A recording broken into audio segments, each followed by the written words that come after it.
Hathras case में इस वक्त की सबसे बड़ी खबर, दंगों को लेकर ईडी की शुरुआती रिपोर्ट।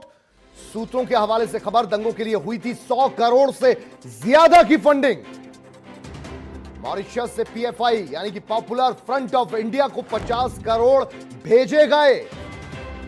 15 करोड़ इस्लामिक देशों से आए। जातीय दंगा फैलाने के लिए भेजे गए रुपए। सूत्रों के हवाले से यह खबर सामने आ रही है। 100 करोड़ रुपयों की फंडिंग होनी थी और उससे पहले साजिश हाथों हाथ रच ली गई थी। जातीय दंगा फैलाने की यह साजिश थी। ठीक उपचुनावों से पहले उत्तर प्रदेश का माहौल बिगाड़ने की यह साजिश, ठीक बिहार के चुनावों से पहले माहौल बिगाड़ने की कोशिश हो रही थी। दंगों को लेकर ईडी की शुरुआती यह रिपोर्ट सामने आई है और अभी हाल ही में 4 पीएफआई से जुड़े, सीएफआई से जुड़े लोगों की गिरफ्तारी हुई है।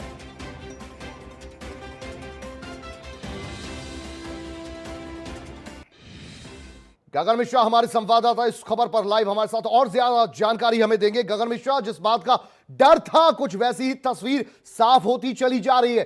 100 करोड़ रुपयों की फंडिंग की बात आ रही है, लेकिन इतना जल्द सब कुछ, इतना जल्द और इतना साजिश के तहत कैसे तैयारी कर ली गई थी, यह थोड़ा समझ से परे अभी।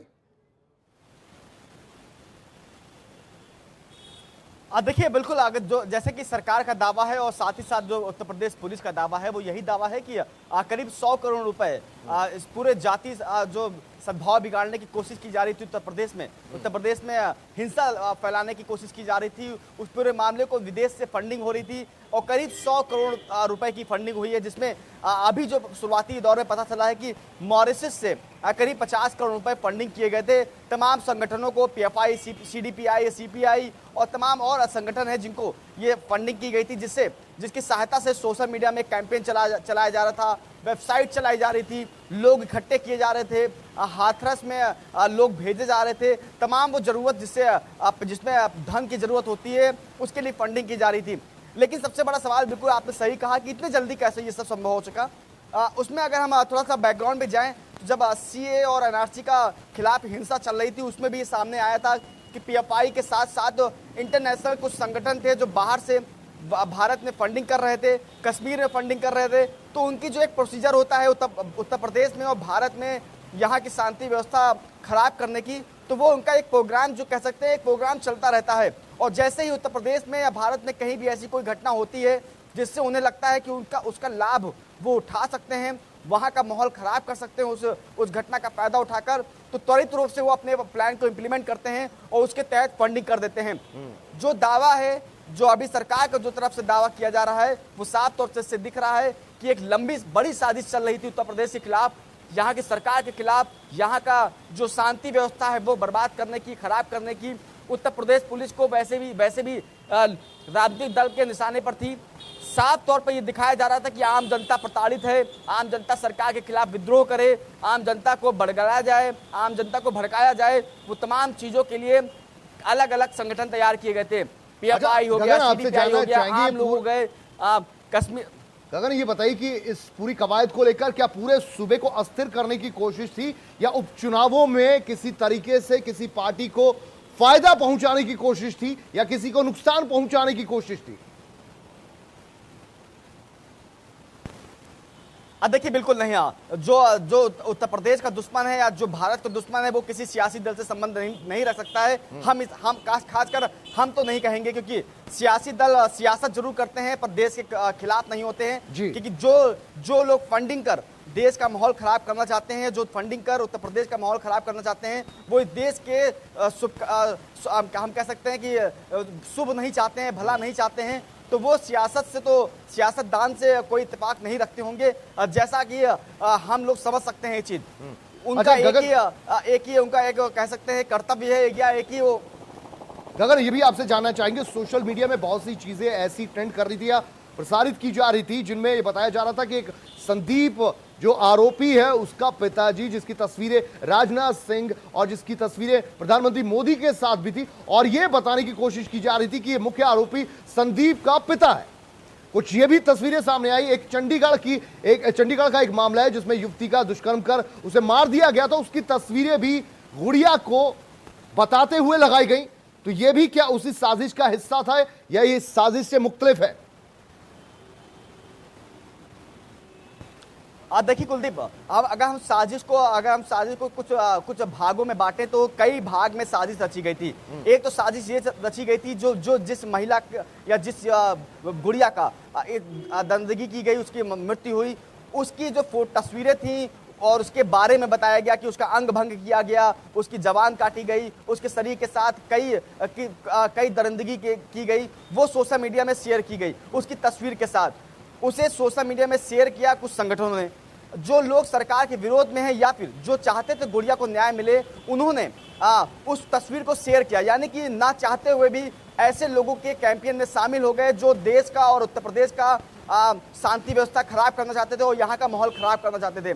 दूसरी जो साजिश रची गई वो सरकार और मोदी और योगी को बदनाम करने की, वो साजिश इस तरह की रची गई कि जो आरोपी था, जो संदीप था, उसके पिता की तस्वीर दिखाई गई कि वो उसका पिता मोदी के साथ तस्वीर है, उसकी योगी के साथ तस्वीर है। हालांकि ये केवल इस मामले में नहीं, कई मामलों में होता है कि अगर समाजवादी पार्टी या हम पार्टी का नाम नहीं लेंगे, जो भी विरोधी पार्टियां हैं वो ये जाहिर करने की कोशिश करते हैं कि आरोपी का संबंध है वो सरकार के साथ है या सरकार के कुछ मंत्रियों या मुख्यमंत्रियों के साथ है, तो वो एक तस्वीर शेयर की जाती है।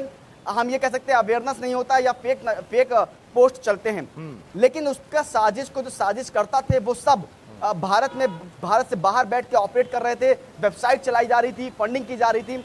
तीसरा जो पैरेलल चलाया गया, तीसरा ये चलाया गया कि किस तरह से यहाँ पर जाति विभाजन किया जाए, जातियों के बीच में विवाद उत्पन्न किया जाए, जिससे हाथरस की आज पूरे उत्तर प्रदेश में, कि उत्तर प्रदेश के साथ साथ पूरे देश में भड़के, क्योंकि पंजाब पहले से ही किसानों के धरनों और प्रदर्शन के चलते वहां की व्यवस्था खराब चल रही है। तो जातीय विमस्ता अगर फैलाते हैं तो उससे पूरे उत्तर प्रदेश का माहौल खराब किया जाता है और कुछ हद तक वो लोग अपने मंसूबे पर कामयाब हो गए थे।